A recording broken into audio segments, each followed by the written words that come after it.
Welcome to the Help for Our Heroes series. We're doing a series of interviews with advocates and experts and people in government and people in the foundation community who care deeply about our veterans. We're here at the Healthcare Foundation in New Jersey, and we're pleased to welcome back once again to our broadcast Elaine Katz, who is Senior Vice President of Grants and Communications at Kessler Foundation. Thank you for joining us, Elaine. Thank you, Steve, for having me.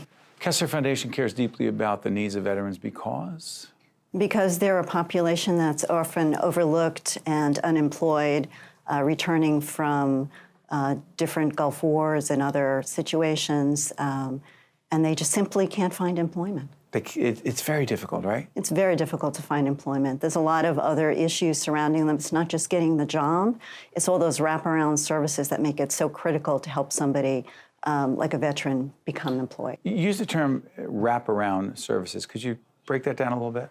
So wraparound services, when you get a job, you go to work every day and you go home every day, and you do your job. But if you don't have a home to go to and you may be homeless, or you don't have a support system, or you don't have the funds to buy even clothes, or you're coming back with other issues that interfere with personal family relationships, it's very difficult to get and maintain a job.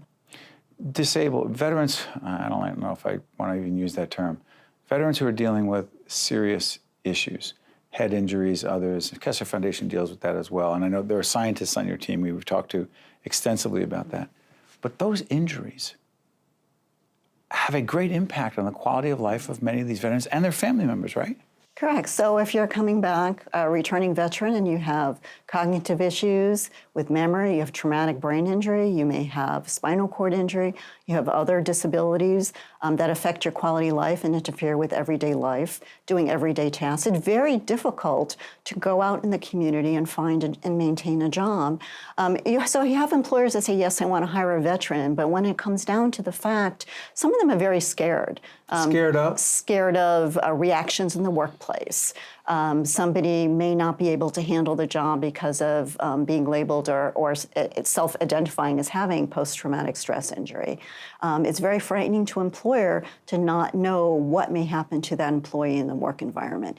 And we know typically that those individuals with the right supports can do very well and integrate completely into the workforce and the community. One of the things I've learned about Kessler Foundation over the years, because to disclose, the foundation has been supportive of some of our programming in the past, is that you're very supportive of organizations, corporations who do hire vets. Correct. In New Jersey, we've given 2 grants to the GI Go Fund in Newark, New Jersey. And the first one actually supported a customer service training initiative. What they did was hire vets. In fact, there was a homeless veteran that went through the program. And because of the GI Go Fund's relationship they built through this program with a corporate partner, PSE&G, the person was hired. PSE&G has been a great partner with the GI Go Fund. During Hurricane Sandy, they hired many of these trainees to work their customer service centers because they needed staffing to help with all the calls they were getting in response to their emergency. So the GI Go Fund has been a wonderful partner. They recently also started a job training center, which we help fund, that provides these wraparound services, as we call them. So they're helping homeless veterans find their homes. They're helping them learn banking, all the other skills. And the most important one with their turning vet is translating those military leadership skills, management skills they've learned into everyday layman's terms that will make sense to a private employer. It's interesting, Elaine mentions the GI Go Fund. Their executive director, Jack Fanous, is with us. We're having a roundtable in just a few minutes of 12, as I said, experts, advocates, foundation leaders, folks in the government community, and Jack, who is with the GI Go Fund. By the way, could we make sure, I know our executive producer, John Eichlin, will have the GI Go Fund up throughout this interview that Elaine was talking about. That organization is one of the many that are out there every day trying to make a difference. Last question for you. Is it fair to say, Elaine, that one of the challenges for veterans and their family members is that there are so many different organizations, there are so many government agencies, there's so many different places where you could get help, but navigating that is not easy?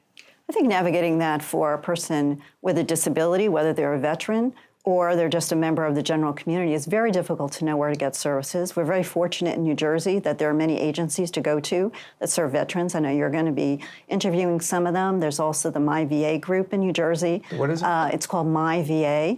The Veterans Hospital Network has started a veterans group in every single state, which also the GI Go Fund, Jack Fanous is chair of that group. That provides help and assistance to veterans navigating some of the healthcare issues they may have. So there is a lot of assistance. The question is, there's not one portal that you can really go to or that veterans really want to go to get help. Sometimes just identifying the fact that they need help is very difficult for somebody who's been proud, determined, and served our country well. So finally, the last thing you said, that because veterans are so self-sufficient or see themselves that way, that's one of the obstacles to reaching out. Correct. They've been learned through their military training to be self-sufficient, to be determined, to help out in a crisis, and sometimes recognizing that they're in crisis is just very difficult. But I think as you talk to people in this series, identifying that there's a need is very, very important, and it's the first step to getting help and really successfully integrating in the community when there's been an issue. Elaine Katz, Kessler Foundation, making a difference every day. Thank you. Thank you for having me. The preceding program has been a production of the Caucus Educational Corporation, celebrating over 25 years of broadcast excellence. Funding for this edition of Caucus New Jersey has been provided by the Healthcare Foundation of New Jersey, Caldwell University, New Jersey Sharing Network, Virtua, Qualcare Inc., Verizon, and by the law firm of Gibbons PC. Transportation provided by Airbrook Limousine, serving the metropolitan New York, New Jersey area. Caucus New Jersey has been produced in partnership with TriStar Studios.